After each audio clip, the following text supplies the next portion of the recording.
नमस्कार मंडळी, रामराम. चला तर मग वारंग्याची फेमस खिचडी बनवूयात. आता ती मला काय एवढी परफेक्ट येत नाही, पण जाऊ द्या ना, आपल्याला जी येते तिलाच त्याचं नाव द्यायचं आणि मस्तपैकी फस्त करायची. तर त्यासाठी मी आता सगळं साहित्य घेतलेलं आहे. टोमॅटो, कांदा आणि घरात जे काही भाज्या होत्या त्या सगळ्या.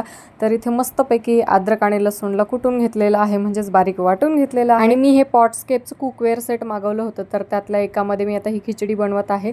आणि हे स्टेनलेस स्टील आहे, याची लीडसुद्धा खूप चांगली आहे आणि यामध्ये मोकळा भात शिजला जातो, म्हणून मी खिचडी यामध्ये करत आहे.